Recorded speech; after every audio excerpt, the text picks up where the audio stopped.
السلام علیکم دوستوں، میرا نام ہے محمد یوسف اور آپ میرا یوٹیوب چینل دیکھ رہے ہیں ہجرا آفیشیل۔ دوستوں، کل ہم نے بات کی تھی سلطان ملک شاہ کے بارے میں کہ کیسے انہوں نے ایک بوڑھی عورت کے ساتھ انصاف کیا کہ جب ان کی ایک گائے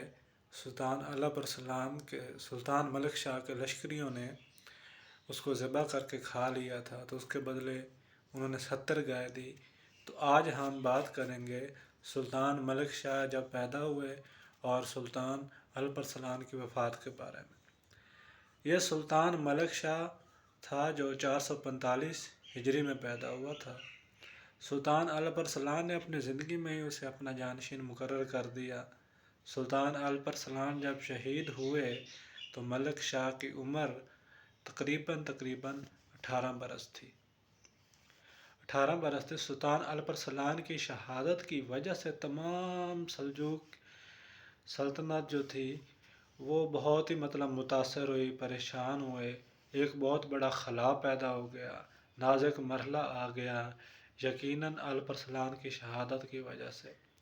مگر سلطان الپرسلان کی شہادت کے بعد نامور دانشور اور سلطان کے خصوصی وزیر نظام الملک توسی نے فوری طور پر ملک شاہ کو تخت نشین کروا دیا تھا۔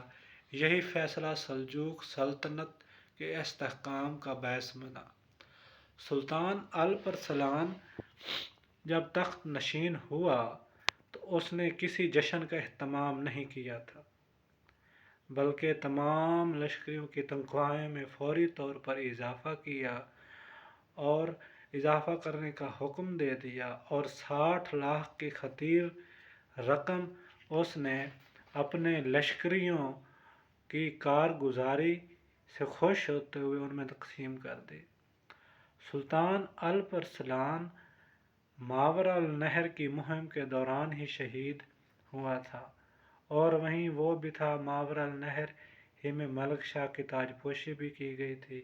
ان حالات میں مرکزی شہر میں فساد کا خطرہ پیدا ہو گیا تھا، لہٰذا ماوراء النہر کی مہم کو التوا میں ڈالتے ہوئے ملک شاہ نے اپنے لشکر کے ساتھ تیز رفتاری کے ساتھ دریائے جہلم کو عبور کیا اور نیشا پور میں داخل ہو گیا۔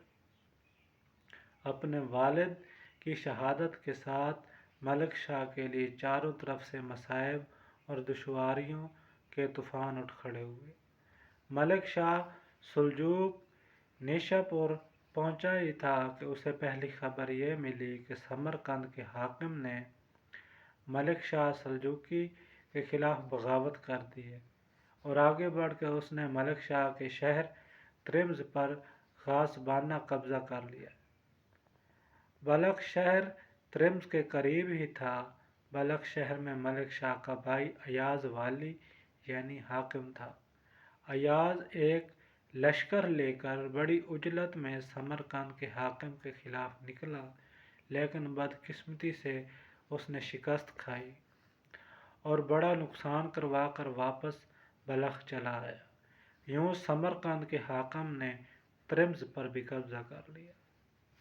دوسری بری خبر یہ تھی کہ غزنیوں کے حکمران ابراہیم تخارستان پر حملہ کر کے وہاں کچھ علاقوں پر قبضہ کر لیا تھا۔ وہاں ملک شاہ کا چچا عثمان حاکم تھا اور غزنی سلطان ابراہیم نے اسے زبردست جنگ کے بعد شکست دے کر اس پر بھی قبضہ کر لیا۔ دوستو، سلطان ملک شاہ کے لیے تیسری انتہائی تشویشناک خبر یہ تھی کہ ملک شاہ کے چچا قادر بیگ نے بغاوت کر دی تھی۔ سلطان الپرسلان نے اپنے دور میں اپنے بھائی قادر بیگ کو فارس اور کرمان شاہ کا والی مقرر کیا تھا اور اس نے سلطان الپرسلان کی زندگی میں ملک شاہ کے ولی عہدی کو بھی تسلیم کر لیا تھا۔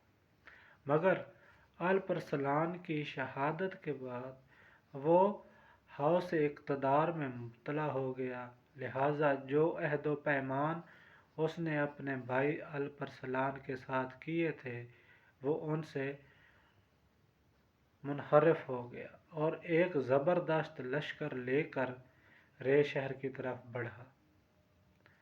رے شہر کی طرف بڑھنے کا مقصد اس کا یہ تھا کہ ملک شاہ سلجوق کا چچا قادر بیگ بہت اثر و رسوخ والا تھا۔ فارس اور کرمان شاہ کے لشکر تو اس کے ساتھ تھے ہی، وہ رے شہر پر قبضہ کر کے وہ خود سلطان بننا چاہتا تھا۔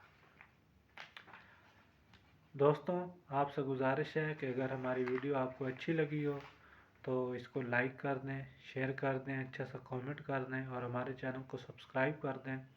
اس سے یہ ہوگا کہ ہماری نئی آنے والی ویڈیو کا نوٹیفیکیشن آپ کو سب سے پہلے ملے گا۔ اپنا بہت سارا خیال رکھیے گا۔ اللہ حافظ۔